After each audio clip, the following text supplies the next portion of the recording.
Shalom Akulam. J'espère que tout va bien chez chacun. Que Dieu vous bénisse et bonne fête de Pâques à toutes et à tous. Je voudrais ce matin revenir et parler juste un peu de l'événement qui marque ces jours, la Pâques. En quelques mots, je voudrais encourager quelqu'un à travers ce message. L'événement marquant, c'est Pâques et nous connaissons ses origines depuis la Genèse, l'Exode, le chapitre 12. Nous y voyons les origines de la Pâque juive, où Dieu est l'initiateur.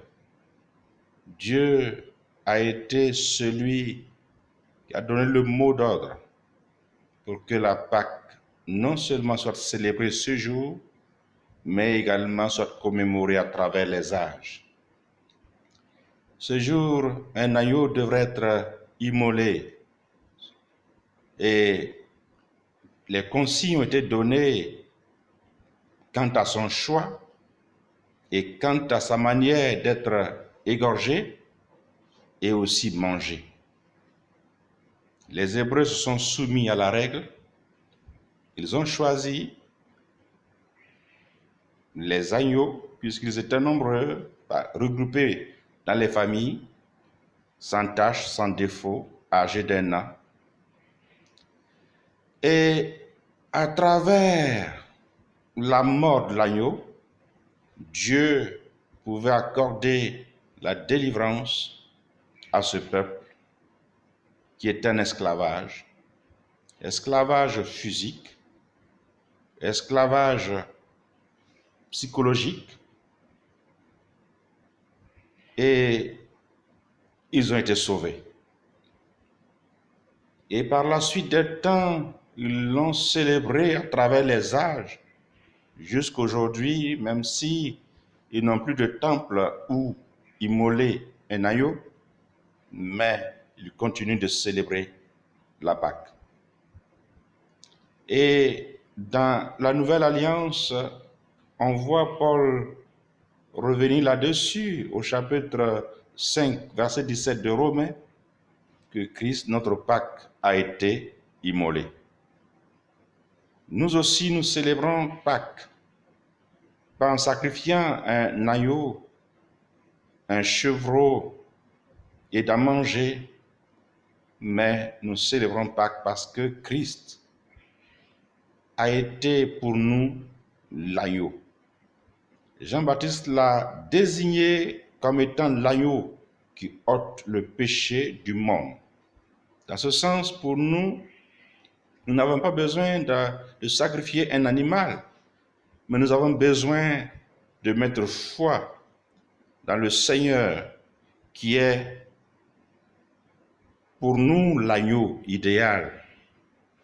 Et par sa mort, bien sûr, nous avons obtenu aussi la libération.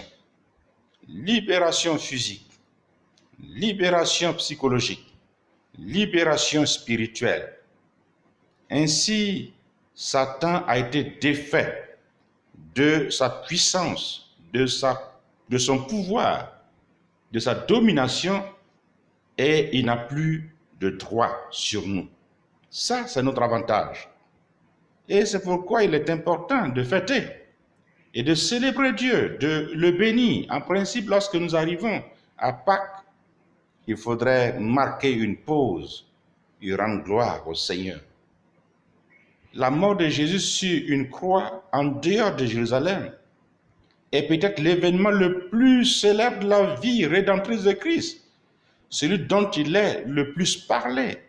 Et c'est vrai, on en parle beaucoup parce qu'on sait ce qui s'est passé à la croix du Calvaire. Christ est mort et sa mort nous a donné la victoire. Et même, on va aller plus loin.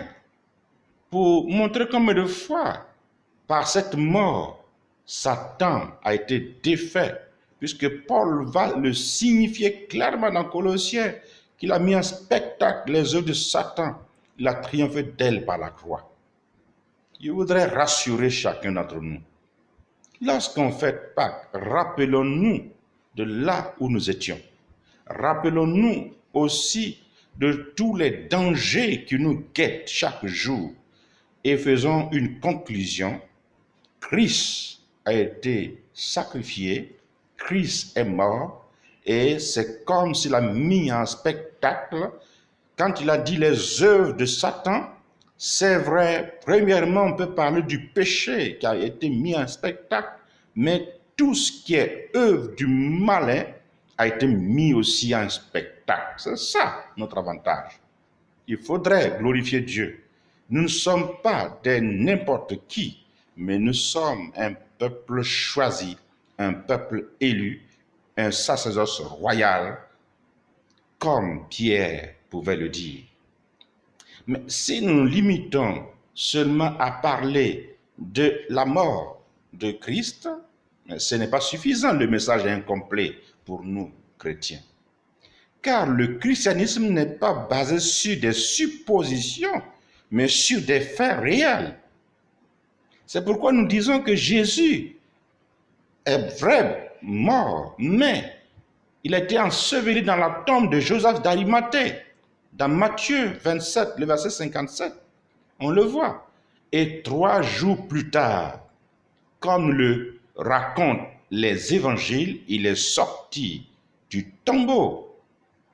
Et les apôtres avaient été spécialement choisis pour témoigner de sa résurrection.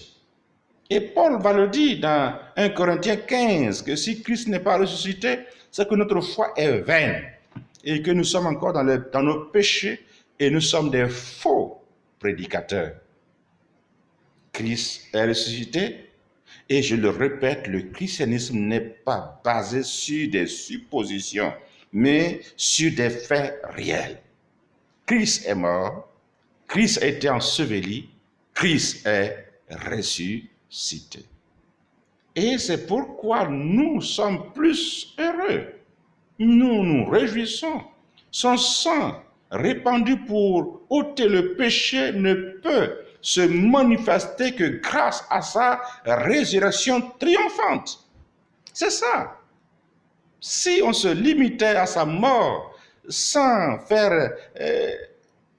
toucher sa résurrection, c'est comme si nous n'avons pas encore été libérés à 100%. Christ est mort, enseveli. Son sang nous a rachetés, purifiés, ôtés nos péchés, c'est-à-dire déracinés. Quand on dit ôter, veut dire enlever depuis la souche. Christ n'a pas taillé nos péchés. S'il taillait, ça allait repousser. Christ n'a pas taillé nos péchés. Christ n'a pas coupé nos péchés. Christ a dessouché, il a ôté nos péchés, selon le terme grec. Alors, nous sommes heureux pour le fait qu'il ait ôté nos péchés, mais aussi pour le fait qu'il soit ressuscité.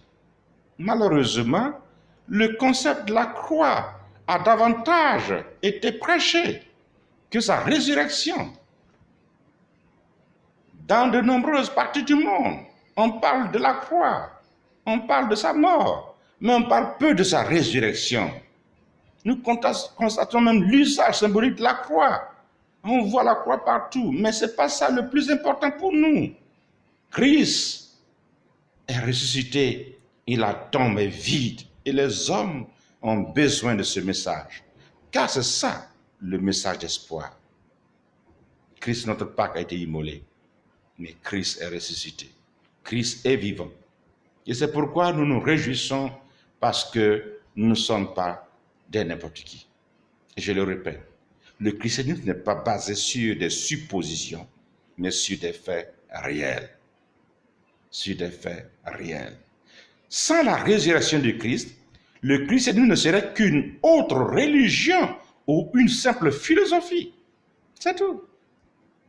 Mais Jésus n'est pas venu donner une philosophie. est-ce que nous devons prêcher? Ne tombons pas dans le piège qui consiste à prêcher le seul message de la croix. Un message morbide, triste et douloureux. Non. Prêchons le message d'espoir, de résurrection, de puissance.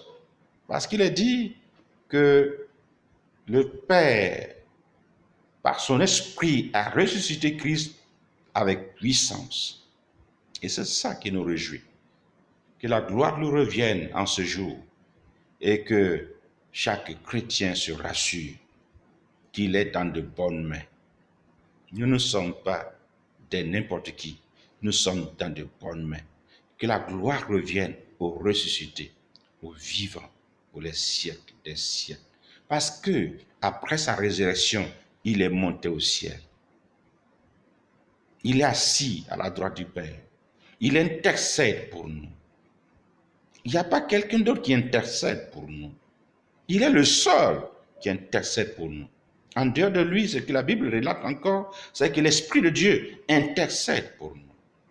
Mais aucune personne, aucun âge, aucun esprit, aucun homme dans l'au-delà n'intercède pour nous. Christ intercède pour nous. Son esprit intercède pour nous. Et nous savons qu'il revient bientôt. Et c'est lui que nous attendons. On n'attend pas quelqu'un d'autre. On attend le ressuscité. Qu'il pleuve ou qu'il neige. Satan veut, il ne veut pas. Le ressuscité revient. Celui qui l'a cherché à détruire, depuis, il revient de trouver. Il n'a pas dit qu'il peut, il n'a qu'à l'attendre. Il arrive. Alléluia. Il revient. Il s'est rué sur lui depuis sa naissance.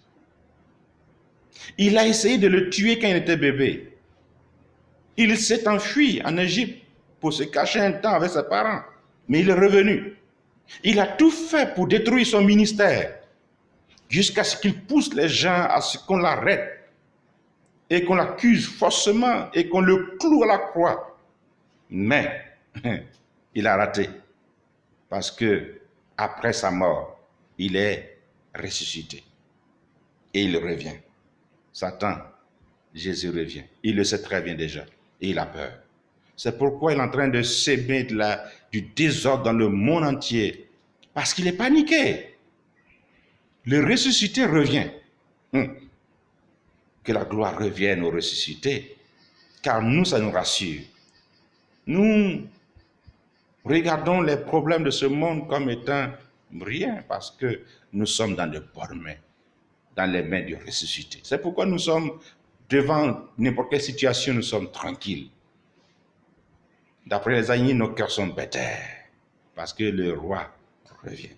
Le ressuscité, il revient. Il est ressuscité, il est vivant, il est là, même avec nous. Il a dit, je suis avec vous tous les jours jusqu'à la fin du monde.